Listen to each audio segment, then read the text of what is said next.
Hello everyone. आज हम start करते हैं इन्फ्लामेशन टॉपिक, जो कि हमारा अडल्ट हेल्थ नर्सिंग का एक इम्पोर्टेंट टॉपिक है। The term inflammation is derived from the Latin word inflammo meaning ignite burning sensation. Inflammation जो है वो हमारा लैटिन वर्ड के इन्फ्लामो से लिया गया है, जिसका मतलब होता है burning sensation. Inflammation is the body natural response to injury, infection और हार्मफुल स्टिमुलाई। इन्फ्लामेशन जो होता है वो हमारे बॉडी का नेचुरल रिस्पॉन्स होता है जब हमारी बॉडी में कोई इंजरी होती है, इन्फेक्शन होता है या कोई हमारा हार्मफुल स्टिमुलाई एंटर करता है। It is a protective mechanism aimed at A removing the cause of injury.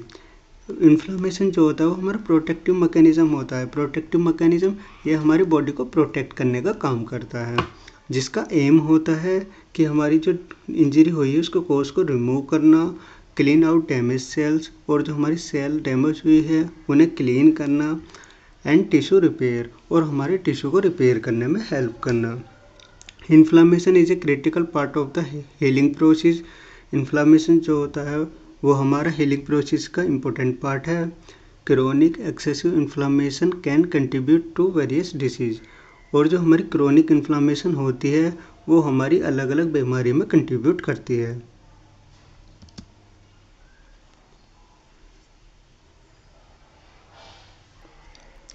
अब हम देखते हैं हमारी जो इन्फ्लामेशन है वो कितने टाइप की होती है। Types of inflammation. सबसे पहले इसमें आती है हमारी acute inflammation. This is the immediate response to injury और infection for a short duration. Acute inflammation जो होती है वो हमारा इमीडिएट रिस्पॉन्स होता है, मतलब जब हमारी इंजरी होती है उसके तुरंत बाद ही हमारी जो एक्यूट इन्फ्लामेशन है वो स्टार्ट हो जाती है, और ये हमारी शॉर्ट ड्यूरेशन के लिए रहती है। अब देखते हैं हमारी जो एक्यूट इन्फ्लामेशन है उसकी ड्यूरेशन कितनी होती है। Typically last for 5 days to 5 week. ये हमारे कुछ दिन से लेकर कुछ हफ्ते तक रह सकती है। Chronic inflammation. This type occur when the inflammation response for a longer period. Chronic inflammation जो होती है वो हमारे इन्फ्लामेशन का वो टाइप है जो कि हमारा लॉन्ग ड्यूरेशन के लिए रहता है। वीक टू ईयर्स, ये हमारा हफ्तों से साल तक रह सकता है। Due to continuous expose to irritant और अंडरलाइन कंडीशन। ये हमारा जो है वो हमारा इरिटेंट के एक्सपोज की वजह से रह सकता है या कोई अंडरलाइन डिसीज़ की वजह से भी रह सकता है। ड्यूरेशन। क्रोनिक इन्फ्लामेशन की ड्यूरेशन कितनी होती है। Long lasting and can be result of repeated acute inflammation और ऑनगोइंग इरिटेंट। ये हमारी लॉन्ग लास्टिंग, मतलब ये बहुत लंबे टाइम तक रहती है हमारी, और ये हमारी किसकी वजह से रहती है, जब हमारा एक्यूट इन्फ्लामेशन का बार बार हो रही हो एक्यूट इन्फ्लामेशन, यह हमारा जो इरिटेंट है मतलब जिसकी वजह से हो रही है वो लगातार हमारी बॉडी के अंदर प्रेजेंट हो। ये था हमारा क्रोनिक इन्फ्लामेशन।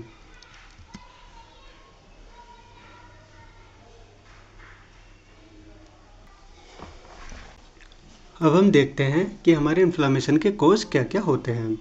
सबसे पहला आते हैं इसमें फिजिकल एजेंट। फिजिकल एजेंट में क्या क्या होते हैं, उसमें आते हैं heat, cold, radiation, mechanical trauma. Next है हमारा केमिकल इरिटेंट, जब हमारा पर्सन जो है केमिकल इरिटेंट से एक्सपोज होता है। एक्सपोज टू टॉक्सिक सब्सटेंस और एलर्जन, ऐसे सब्सटेंस जो कि हमारी बॉडी के लिए टॉक्सिक रहते हैं वो भी हमारी बॉडी के अंदर इन्फ्लामेशन कॉज कर सकते हैं। इन्फेक्शन। बैक्टीरिया, वायरस, फंगई और पैरासाइट, हमारी बॉडी के अंदर इन्फेक्शन होता है वो भी हमारे इन्फ्लामेशन को कॉज कर सकता है, चाहे वो बैक्टीरियल इन्फेक्शन हो, वायरस इन्फेक्शन हो या फंगल इन्फेक्शन हो। नेक्स्ट है injury. Physical damage like cuts और burn can cause inflammation. Physical damage, जब हमारी बॉडी में फिजिकल डैमेज होता है जैसे कि कट लग जाना या हमारी बॉडी में बर्न हो जाना, ये भी हमारे इन्फ्लामेशन को कॉज करता है। क्रोनिक एक्सपोज टू इरिटेंट, लंबे टाइम तक जो हमारा इरिटेंट है उसके कांटेक्ट में रहना, वो भी हमारे इन्फ्लामेशन को कॉज करता है। Auto immune disease. Auto immune disease वो डिसीज़ होती है जब हमारी बॉडी की खुद की सेल्स को किल करने लग जाती है, वो कंडीशन हमारी ऑटो इम्यून डिसीज़ कहलाती है। ये भी हमारा इन्फ्लामेशन कॉज कर सकती है।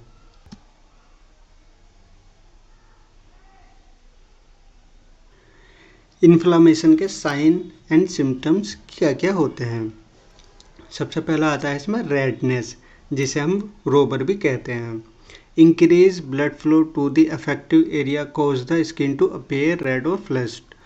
अब जब हमारी जहाँ इन्फ्लेमेशन हुई है वहाँ पे जो हमारा ब्लड फ्लो जो होता है वो इंक्रीज हो जाता है, जिसकी वजह से जो हमारा अफेक्टेड एरिया है वो रेड दिखने लग जाता है। हीट, हीट को हम कैलर भी कहते हैं। The increase blood flow also rise the temperature of the affected area.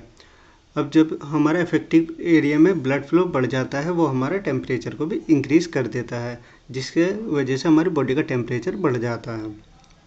Swelling, accumulation of fluid and immune cells in the tissue lead to swelling और edema। जहाँ पर हमारी इन्फ्लामेशन होती है वहाँ पर हमारा क्या होता है, जो हमारा फ्लूइड है वो भी एक्यूमुलेट होने लग जाता है, जिसकी वजह से स्वेलिंग होती है। नेक्स्ट आता है इसमें पेन, पेन को हम डॉलर भी कहते हैं। Inflammation stimulate nerve in affective area causing pain और टेडनेस। जो इन्फ्लामेशन जो होती है वो हमारे नर्व को स्टिमुलेट करती है जब हमारा अफेक्टिव एरिया में इन्फ्लामेशन होती है, जो कि हमारा कॉज करती है पेन को। Loss of function, the affective area में बिकम इम्पेयर्ड और less functional due to pain और स्वेलिंग। जो हमारा अफेक्टिव एरिया है वहाँ के जो फंक्शन है वो इम्पेयर्ड हो सकते हैं, किसकी वजह से, पेन की वजह से और स्वेलिंग की वजह से भी।